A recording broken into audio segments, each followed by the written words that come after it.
And there's something about healing, and healing is, there is the part of healing where it gets like really sweet and nice and just like, oh God, this is a breath of fresh air. And there's that part of healing where it's called the grotesque.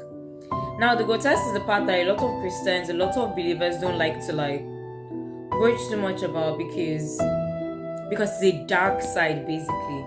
And the dark side involves feelings like jealousy where you look at someone having what you have had in the past that you lost or that you no longer have, or you just begin to look for cracks in your heart, in someone's armor, because it will make you feel even if just a little bit better about your pain. That's the grotesque part of healing.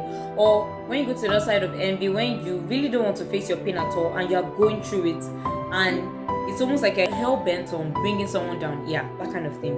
So jealousy has a positive connotation and it also has a negative connotation. The positive side is when you see, like, maybe you're married and, for example, your man is paying more attention to your child and you're just like, oh, I love my child, but oh my.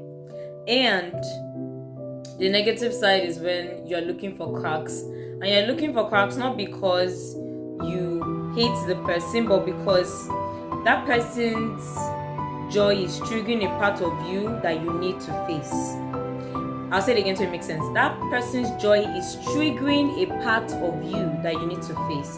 It's triggering a part of you that you need to work on. It's triggering a part of you that you need to wait on God for. It's triggering a part of you that you need to look within and ask God, is this a spur for me to become better? Is this a spur for me to want to keep on doing better so that I can reach what this person has reached, like for example an achievement?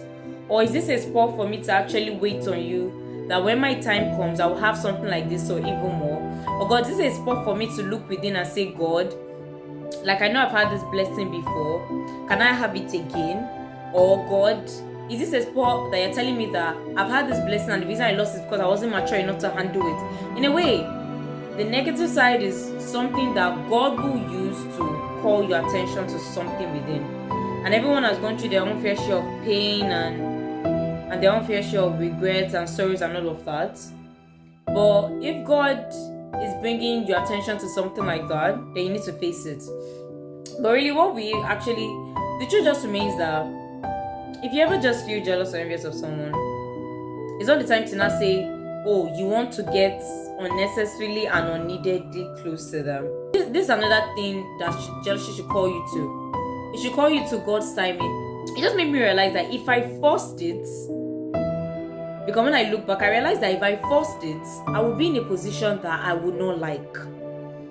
God didn't want me to force it. I mean, yes, I used to go to church, I used to hear the word of God, and I didn't know Christ personally at some point. But I knew for a fact that if I forced it, I wouldn't be able to enjoy that blessing. Forcing it like saying, oh, this person that has doing now, and maybe, that's what happens, especially in case of envy. You gather, you gang up, you slander, you speak ill about somebody because you're trying to look for cracks. And when you find those cracks, the person even tells you their secret. It brings us to this. Like, I do not believe it that you can be really, really close to someone who is envious or jealous of you. Because someone who is jealous of you and has their pain, and one way or the other they can't hide it, you should be able to pray for the person. You should be able to trust God for the person and exhibit godly compassion, graceful compassion, whichever way you can. But it is not a call for you to now wake up and say, hey, let me just dragging the person closer. Some days, what would be your detriment, especially when it is your time to shine, your time to flourish? Maybe you have survived, you have thrived. Now is your time to actually shine. One thing that can hinder your shine in that season is when you're dragging people that it's either they don't want to be dragged, or they're waiting on God's time for them to get to the blessing that's similar to what you have. Or if they're not waiting on God's time, maybe they're on the other side and they want to use hook or crook to get it. But whichever way, I do not believe you can be really close to someone who is jealous or envious of you. If you sense it or God reveals the heart of someone to you, the person is jealous or envious of you, it's not the time for you to now say, oh, my haters.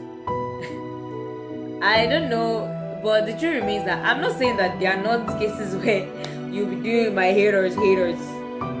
But There are just days when compassion is just it.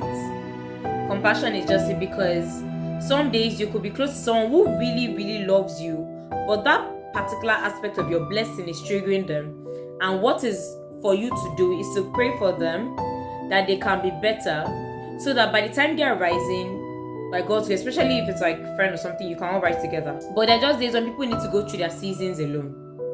So that means you could be there, but you can't be there the same way you want to be. You can't be oversharing the same way you want to be, because people need to go through their own alone. I don't know how to really explain that, but I pray like God breaks it down to your heart, especially if God reveals someone's heart who you really like, love or care for.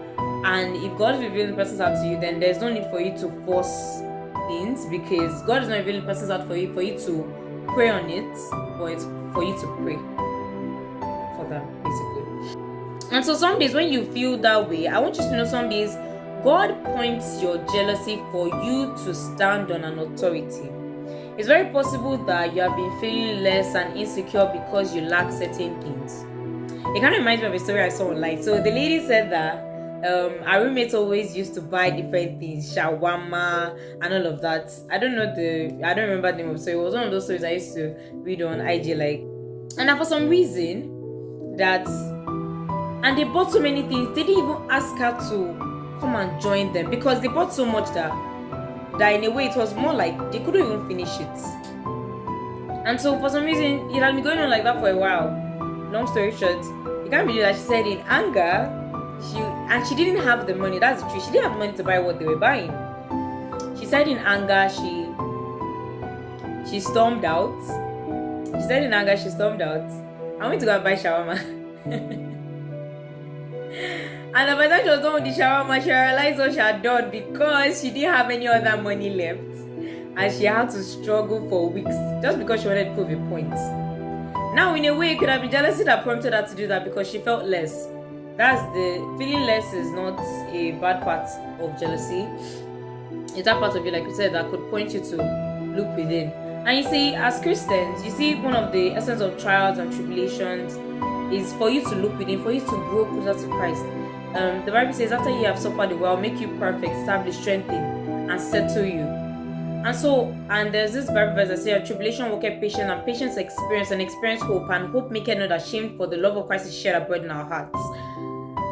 And so, in a way, the tribulation, which could be the fact that God is now pointing your heart posture in regards to something that maybe you have just shifted to one side, maybe you have told yourself it's not a big deal, but for some reason someone is in your life or coming to your life, or someone's presence is triggering that which you have subdued for so long. That's a form of tribulation, and it works patience. And patience means it's not time to act hasty, because there are days when acting hasty means that you begin to downplay the person's efforts, downplay the person's achievement. You want to move closer to the person, not because you want to learn from the person, but because you want to find the cracks. And as you're finding the cracks, you see another train of thought. You're going down another path. Tribulation worketh patience, and patience experience. As you're being patient and trusting God for what He's pointing you to, and the reason why you feel the way you do, there's an experience that is birthed. One way or the other, there's something God is going to do with you, with or without that person in your environment, with or without that person being close to you. And some days it may even cause a dislodge. And that this a friend, like maybe a close friend, it was one of this, like, anonymous, that she doesn't hate the friend, but seeing her blessing makes her feel a certain way. She was not asking that, please people, what can I do about this? And to be honest, that comment section, I believe, passed the vibe check. If you feel a certain way and you just feel like you can't just go on being close to her, because her friend is always sharing her blessings, maybe things a man bought for her and this and that, like how her life has improved and all of that. She said, some of people, what they said, I'm just like grouping it together, was find a way to sit with yourself, ask how you feel that way, and also distance. There's nothing wrong if maybe that friend's always making plans and you just, because you need time to sit to yourself with how you feel, not because that person is bad, but because there's a way you feel and you don't want to keep feeling that way. So distance was one of the major that passed the vibe check. And it's another thing that people really said was the fact that, if you express it to your friend can, everyone doesn't take to knowing that someone close to you is feeling jealous of your blessing the same way. Everyone doesn't take it gracefully. So if she knows her friend is like that, then there's no need to start telling her friend, just distance, literally.